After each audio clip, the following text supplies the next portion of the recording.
dozen studies now. I want to write an article about this, or maybe even a book. There's about a dozen studies now looking at the personality predictors of left-wing authoritarianism. And so from the end of World War II till 2016, social psychologists in particular, and that's a rather dismal discipline, denied the existence of left-wing authoritarianism outright. It was only a right-wing phenomenon, apparently.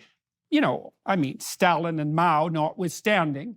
But it started to switch a bit in 2016. We did a study in my lab, first of all, showing that left-wing authoritarianism was a coherent, you could identify a coherent set of beliefs statistically that were associated with so-called progressive causes, allied with the willingness to impose them using force, fear, force, and compulsion.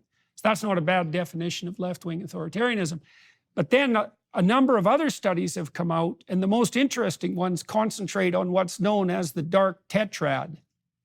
And the dark tetrad is a group of personality traits that were too evil to make it into the standard personality models. They were excluded by fiat to begin with. Manipulativeness, that's Machiavellianism. Psychopathy, which is predatory parasitism. Narcissism, that was the original dark triad. But that wasn't bad enough, so the psychologists had to add sadism to it to fill in the last quadrant. And the correlation between dark tetrad personality traits and left-wing authoritarianism is so high that it isn't obvious that they're distinguishable. And so what I see happening... Go ahead. Is it not similarly high amongst right-wing authoritarians? No, it's not. So it's a different kind of authoritarianism. Yes, I mean, this isn't clearly laid out yet, you know, but the focus at the moment, now, I think, first of all, anybody who's willing to use fear and compulsion and force is likely to also be characterized by those dark tetrad traits. But I think the additional pathology that emerges on the left, and this is something we can discuss, obviously, is that you have to be a particular kind of evil snake to mask your psychopathic power-mongering in the guise of compassion. And I don't think the right-wing authoritarians do that. They more or less come right out and say, like, fuck you, I'm going to take everything you have, especially if you're a group I don't like. But the left-wing types, they say, well, you know, really, I'm your best friend. Historically speaking, is that necessarily the case? I mean, you know, if you take the example of the Third Reich and Nazism, that was underpinned by a belief, a sincere belief, a sort of quasi-religious belief that what they were doing was for the good of society. However abhorrent we might find it. Look, fair enough, man. I know perfectly well that in the 1930s, for example, as the Nazis marched towards the death camps, their primary rationale for the original implementation of euthanasia, so to speak, of mass killing, was compassionate euthanasia. But then I would also say, and this is something we actually don't know, you know, that the Nazis were National Socialists, and their political stance was a weird mixture of what we would think of as left and right wing now, right? I mean, there was the fascist component that involved the aggregation of power at the pinnacle, corporate and governmental and media, all of that, right? So that seems kind of right wing and monolithic, but it wasn't like there were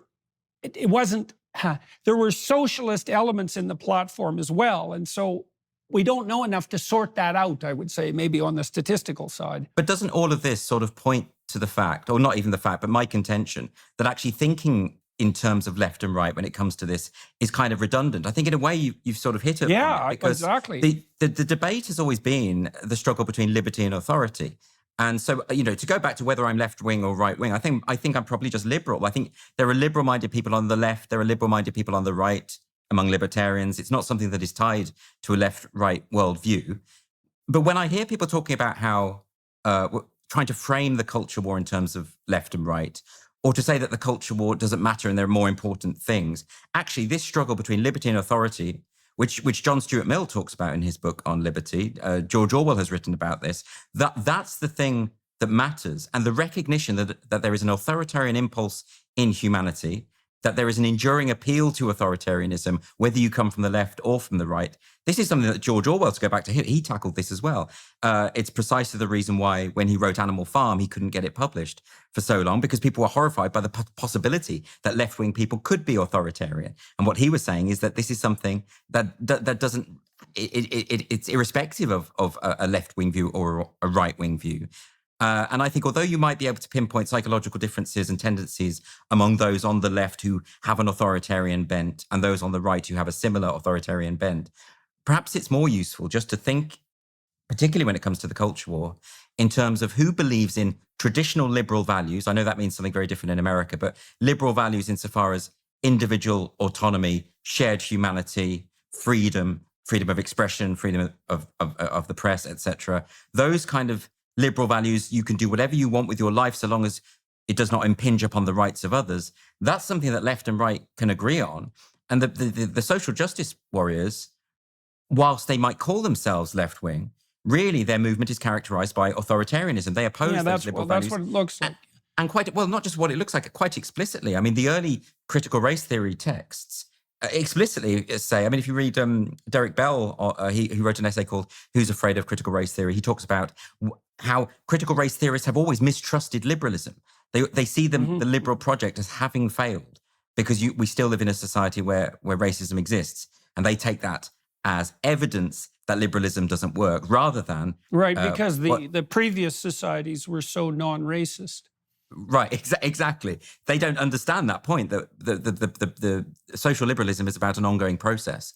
It's about recognizing that we live in an imperfectible world and trying to do our best with a bad lot. And the problem is that authoritarians tend to be as well kind of utopians, even though in the case of the social justice activists, I don't think they've got a clear sense of what their final ideal society would look like. At the moment, they just seem to me to be on a sort of rampage of destruction. They've problematized... Yeah, well, that is what it would look. That is what it would look like. Just a wasteland. I've always thought that Hitler got exactly what he was aiming at. He shot himself while Europe was burning, and it's like a big fuck you to God, fundamentally. But that was because he was the personality type that would rather everyone was torn down rather than he fails. I mean, one of the things that comes in... precisely, yeah. Well, that is the dark tetrad type, man. That's for sure. I mean, he was deeply narcissistic.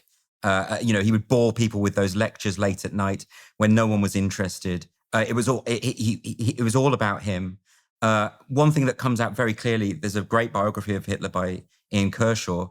One thing that very much comes out about that is this guy was a narcissist. And when he knew that the game was up, he wanted everyone to pay.